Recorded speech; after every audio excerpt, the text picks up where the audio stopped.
สวัสดีครับเพื่อนๆที่กำลังมองหาช่องทางในการสร้างรายได้ออนไลน์จากที่บ้านทุกท่านนะครับวันนี้เราจะมาทำการรีวิวแผนรายได้จาก FusionNet นะครับ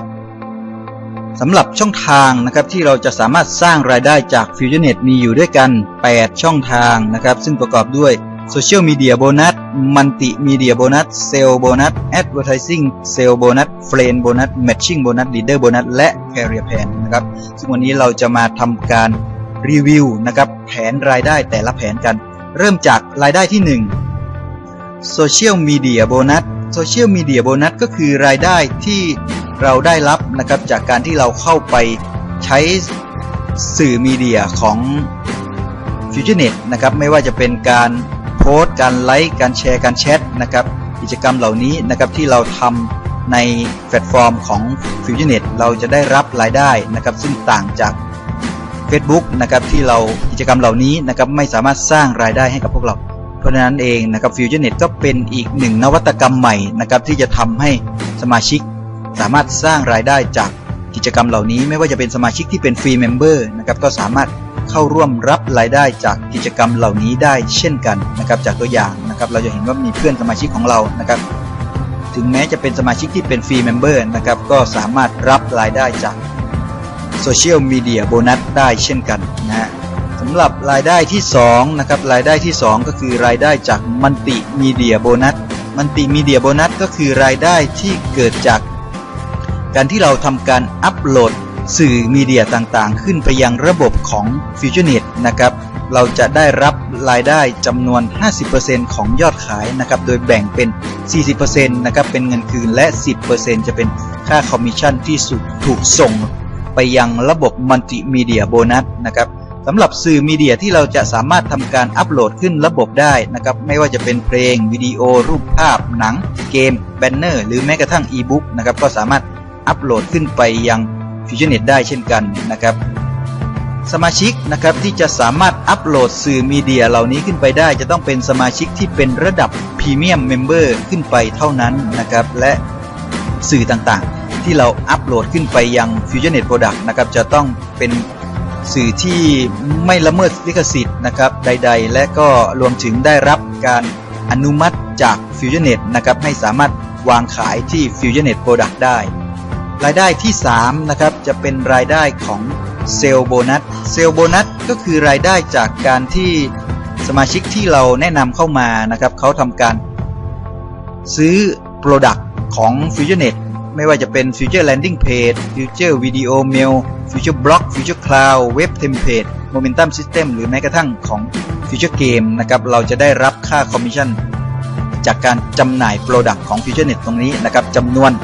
30% นะครับและนอกจากนั้นนะครับหากสมาชิกในองค์กรของเราสามารถจำหน่าย FusionNet Product เหล่านี้ได้เราก็จะได้รับค่าคอมมิชชั่นด้วยเช่นกันนะครับลึกถึง10ชั้นโดยแบ่งเป็นเลเวลที่1ถึงเลเวลที่5นะครับเราจะได้รับ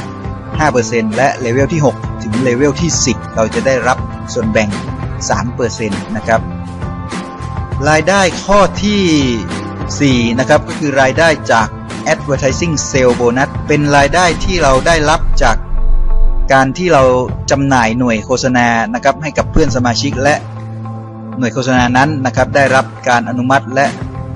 ถูกลงโฆษณาไว้ที่ FusionNet นะครับเราจะได้รับค่าคอมมิชชั่นจำนวน 20% นะครับรูปแบบของหน่วยโฆษณานะครับที่แสดงบนหน้า FusionNet ก็คล้ายๆกับหน่วยโฆษณาที่แสดงบนหน้า Facebook นะครับมีลักษณะการทำงานที่เหมือนกันนะครับเพียงแต่ของ FusionNet เองเขาจะจ่ายค่าคอมมิชชั่นจากการแนะนำให้กับเรานะครับและรายได้ที่น่าสนใจนะครับอีกหนึ่งรายได้ก็คือรายได้จาก Matrix นะครับซึ่งสมาชิกที่จะได้รับรายได้จาก Matrix จะต้องเป็นสมาชิกที่มีการอัปเกรดเป็นสมาชิกระดับพรีเมียมเมมเบอร์ขึ้นไปเท่านั้นนะครับแพ็กเกจของพรีเมียมเมมเบอร์มีอยู่ด้วยกัน3แพ็กเกจนะครับก็มีแพ็กเกจที่เป็นเมมเบอร์นะครับจ่ายค่าอัปเกรด10เหรียญนะครับจ่ายครั้งเดียวไม่มีการรักษายอดรายเดือนนะครับสำหรับแพ็กเกจของ Premium Matrix นะครับสมาชิกนะครับจะได้รับค่า Matching Bonus จำนวน 10% นะครับหากเป็นสมาชิกที่เป็นระดับ Basic นะครับหรือการอัปเกรดที่25เหรียญจะได้รับค่า Matching Bonus เพิ่มขึ้นนะครับเป็น 20% และสมาชิกที่เป็นระดับ Pro Package นะครับค ค่าอัปเกรดจำนวน50เหรียญนะครับจะได้รับค่า Matching Bonus จำนวน 30% นะครับนอกจากนั้นนะครับก็ยังมีในส่วนของ Metric ที่เป็น Business Metric นะครับ Business Metric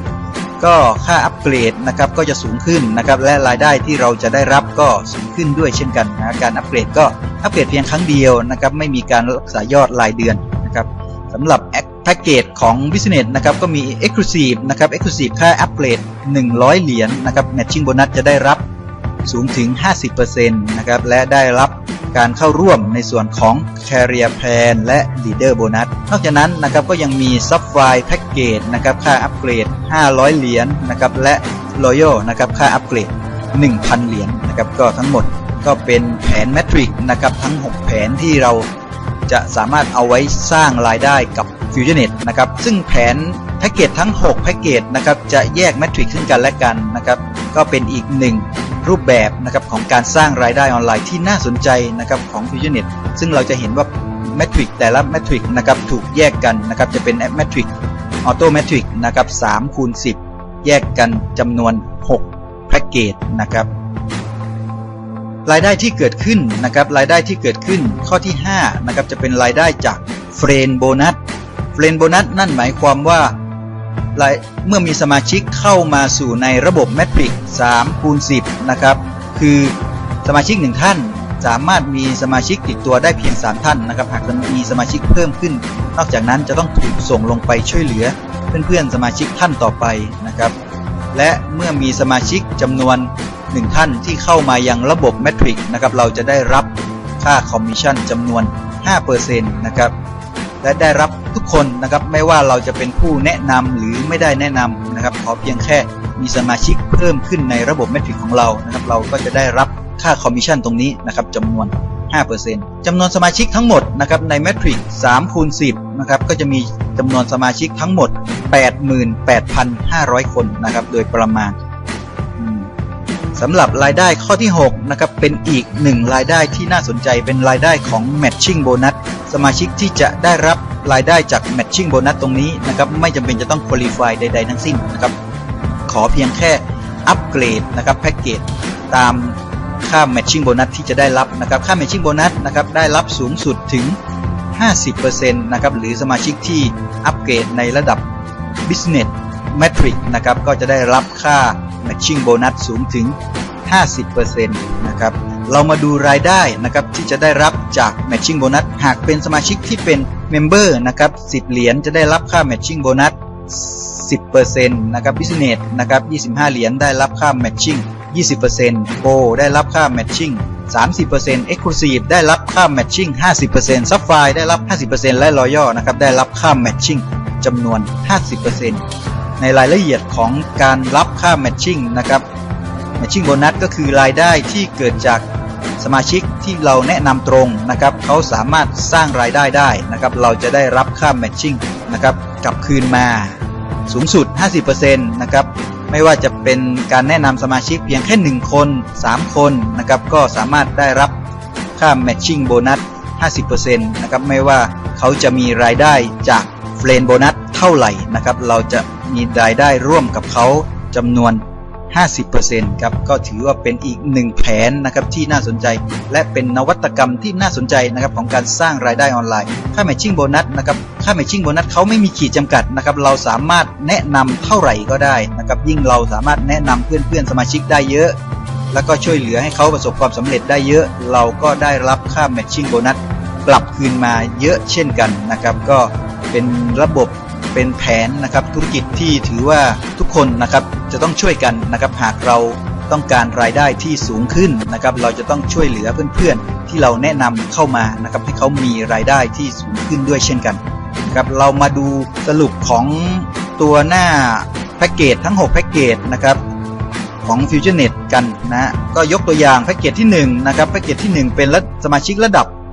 Member นะครับที่มีการอัปเกรดเข้ามา10เหรียญนะครับเราจะได้รับค่าเฟรนด์โบนัส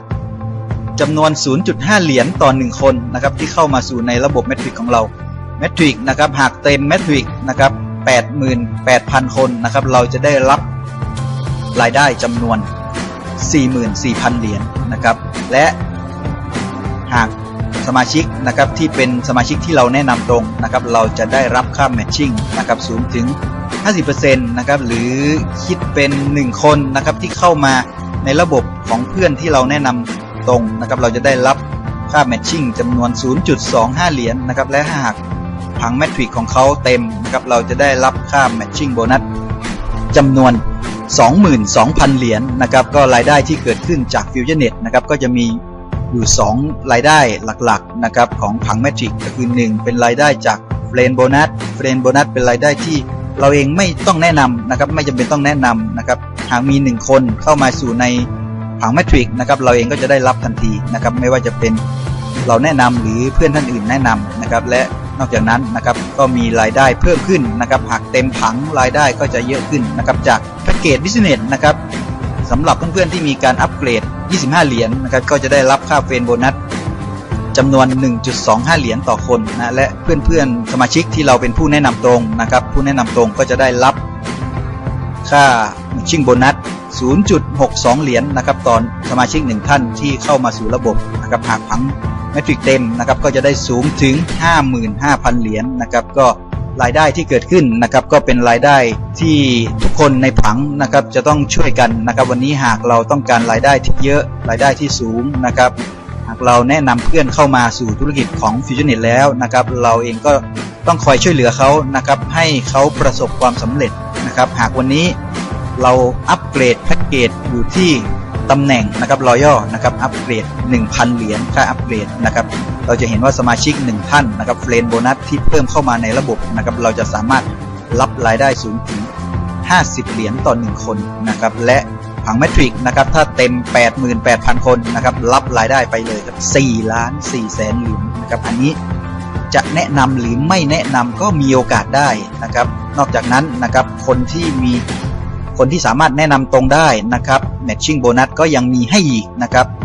25 เหรียญต่อ1คนนะครับที่เรากับสมาชิกที่เพิ่มขึ้นในผังองค์กรของเขาและค่าแมทชิ่งโบนัสนะครับถ้าเต็มระบบก็จะได้อีก2,200,000 เหรียญนะครับก็ทั้งหมดรวมกันนะครับรายได้นะครับจากตัวผังรอยัลนะครับก็ได้รับสูงถึงนะฮะล้านนะครับ600,000 เหรียญนะครับประมาณ6,600,000 เหรียญนะครับอันนี้ก็ถือว่าเป็นรายได้ที่สูงมากนะครับของอันนี้ผังเดียวนะครับเฉพาะผังของตัว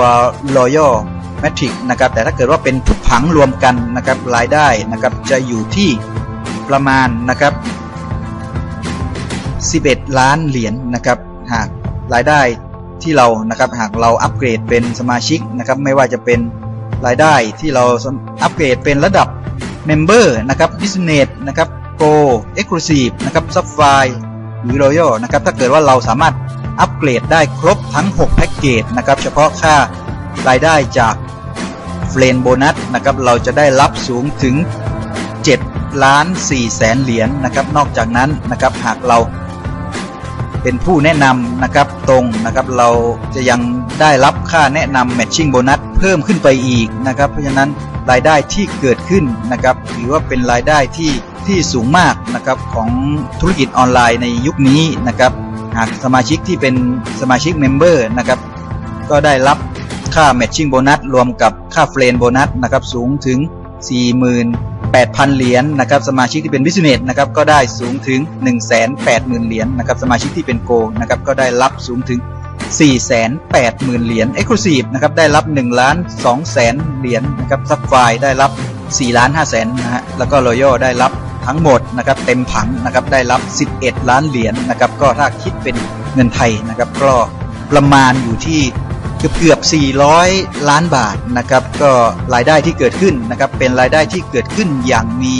รูปแบบนะครับเป็นรายได้ที่เราเองสามารถพิสูจน์ได้นะครับกับรายได้ที่เราจะได้รับนะครับรายได้ข้อที่7เป็น Leader Bonus นะครับ Leader Bonus จะเป็นรายได้ของสมาชิกที่เป็นระดับ Business นะครับ Matrix หรือมีการอัปเกรดที่100 เหรียญ500 เหรียญและ 1,000 เหรียญนะครับเราจะได้รับรายได้นะครับ 1% นะครับการ qualify รับรายได้ 1% เราเองจะต้องแนะนำตรงนะครับจำนวน6ท่านและมี3ท่านนะครับสามารถแนะนำสมาชิกได้อีก3ท่านนะครับอันนี้ก็เราจะได้รับ นะครับ Leader Bonus จำนวน 1% นะครับรายได้ Leader Bonus นะครับก็จะเพิ่มสูงขึ้นนะครับหากวันนี้นะครับเราสามารถรับรายได้ Leader Bonus สูงถึง 7% นะครับและสามารถช่วยเหลือให้เพื่อนนะครับที่เราแนะนำมารับรายได้ Leader Bonus ที่ 7% เช่นกันนะครับเราจะได้ผ่านการ Qualify นะครับรับรายได้ 5% ของยอดขายทั้งโลกนะครับก็ถือเป็นรายได้ Leader Bonus เองก็เป็นรายได้สำหรับผู้นำนะครับที่นำพาให้องค์กรนะครับประสบความสำเร็จนะครับแล้วก็รายได้ที่เกิดขึ้นนะครับก็เป็นรายได้ที่เป็นรายได้จากการทำงานของผู้นำนะครับของลีดเดอร์แต่ละท่านนะฮะและสุดท้ายนะครับรายได้ Career Plan เป็นรายได้ที่ให้นะครับเพื่อที่จะเป็นขวัญกำลังใจให้กับเพื่อนๆสมาชิกนะครับที่สามารถผ่านการ Qualify ในแต่ละระดับขั้นนะครับก็จะมีรางวัลมอบให้ไม่ว่าจะเป็นสมาร์ทโฟนแท็บเล็ตทริปท่องเที่ยวนะครับที่จัดขึ้นในแต่ละปีรถนะครับ Audi A3 A4 A6 นะครับแล้วก็ Porsche รุ่น Panamera นะครับก็เป็นอีกหนึ่งนะครับในส่วนของ Career Plan ที่ FusionNet พร้อมที่จะมอบให้เรานะครับการ Qualify รับสมาร์ทโฟนจะต้องมีคะแนนสะสม 20,000 แต้มนะครับและมีสมาชิกที่เราแนะนำตรงนะครับเป็นระดับ Business จำนวน 5 ท่านนะครับการ Qualify รับแท็บเล็ตหรือแล็ปท็อปนะครับจะต้องมีคะแนนสะสม 50,000 แต้มนะครับมีสมาชิกนะครับที่เราแนะนำตรงนะครับเป็นระดับ Business นะครับจำนวน 7 ท่านและมี 3 ท่านที่ผ่านการ Qualify ได้รับสมาร์ทโฟนนอกจากนั้นนะครับทริปท่องเที่ยวนะครับสำหรับเพื่อนๆที่ต้องการที่จะท่องเที่ยวทั่วโลกกับ FusionNet นะครับเราเองจะต้องมีสมาชิกที่เราแนะนำตรงนะครับระดับ Business จำนวน 10 ท่านนะครับมี 3 ท่านนะครับผ่านการ Qualify Laptop เราก็จะได้รับทริปท่องเที่ยวนะครับทั่วโลกกับ FusionNet และอีกหนึ่งโปรแกรมก็คือ Car Program นะครับสำหรับ Career Plan ที่เป็น Car Program ก็มีรถให้นะครับรถ Audi A3 A4 A6 นะครับมูลค่า2,500,000 บาทนะครับแล้วก็ A6 มูลค่า4 ล้านบาทนะครับสมาชิกที่จะผ่านการ Qualify นะครับก็มีคะแนนนะครับสะสมตามที่เขากำหนดนะครับแล้วก็รวมถึงสมาชิกที่อยู่ในองค์กรนะครับก็มีครบนะมีสมาชิกที่เราแนะนำตรงนะครับอย่างตัวของ Audi A6 นะครับจะต้องมีคะแนนสะสม 1,800,000 แต้มนะครับมีสมาชิกนะครับที่เป็น Business ในองค์กรนะครับจำนวน 3,000 ท่านนะครับและมี30 ท่านที่เราเป็นผู้แนะนำตรงและ3 ท่านเองนะครับผ่านการ Qualify ทริปท่องเที่ยวนะครับรางวัลใหญ่นะครับรางวัลใหญ่ของ FusionNet นะครับที่พร้อมที่จะมอบให้สมาชิกนะครับที่ผ่านการ Qualify ก็คือรถสปอร์ต Porsche รุ่น Panamera มูลค่าสูงถึง10 ล้านบาทนะครับสมาชิกที่จะผ่านการ Qualify ได้จะต้องเป็นสมาชิกที่มีคะแนนสะสมจำนวน 3,500,000 แต้มนะครับมีสมาชิกที่เป็นระดับ Business นะครับในองค์กร 5,000 ท่านมี30 ท่านนะครับเป็นระดับ Business ที่เราแนะนำตรงและมี3 ท่านผ่านการ Qualify ในหมวดของ Car Program นะครับทั้งหมดเองก็เป็นรายได้ที่ FusionNet นะครับพร้อมที่จะมอบให้กับพวกเรารูปแบบของการชำระเงินนะครับ FusionNet เองได้รับการอนุมัติให้ชำระเงินได้อย่างหลากหลายรูปแบบนะครับไม่ว่าจะเป็น Bitcoin Western Union นะครับการชำระเงินผ่านบัตรเครดิตกับ Solid Touch Pay นะครับหรือ Paysa นะครับ2ระบบนี้สามารถตัดบัตรเครดิตได้นะครับนอกจากนั้นก็มีระบบชำระเงินรูปแบบอื่นๆนะครับอีกมากมายที่พร้อมที่จะซัพพอร์ตให้กับสมาชิก FusionNet นะครับได้นำไปใช้นะครับแล้วก็รวมถึงใช้ในการรับรายได้จาก FusionNet สมาชิกนะครับที่จะรับรายได้นะครับสมาชิกที่ใช้ Bitcoin สามารถถอนเงินได้ขั้นต่ำที่20 เหรียญนะครับและสมาชิกที่ใช้ระบบชำระเงินรูปแบบอื่นๆนะครับสามารถถอนเงินได้ขั้นต่ำที่50 เหรียญนะครับทั้งหมดนะครับที่เราได้พูดคุยกันในวันนี้นะครับก็เอาไว้เป็นทางเลือกนะครับให้กับเพื่อนๆที่กำลังมองหาช่องทางในการสร้างรายได้ออนไลน์จากที่บ้านนะครับการที่เราได้มาพบมาคุยกันวันนี้นะครับเกิดจากการที่เรามีสิ่งหนึ่งนะครับที่เหมือนกันคือเราเชื่อนะครับในวิธีการสร้างรายได้ออนไลน์นะครับเราเชื่อว่า รายได้นะครับสามารถสร้างได้ทั่วโลกนะครับวันนี้วิวัฒนาการของการสร้างรายได้นะครับได้เปลี่ยนไปนะครับก็เอาไว้เป็นอีกหนึ่งโอกาสนะครับสำหรับเพื่อนๆที่กำลังมองหารูปแบบการสร้างรายได้แบบใหม่ๆนะครับก็FusionNetนะครับน่าจะเป็นอีกหนึ่งคำตอบให้กับพวกเรานะครับสุดท้ายนี้นะครับขอให้พวกเรามีความสุขกับการสร้างรายได้ออนไลน์กับ FusionNet แล้วเรากลับมาพบกันใหม่ในโอกาสต่อไปสำหรับวันนี้สวัสดีครับ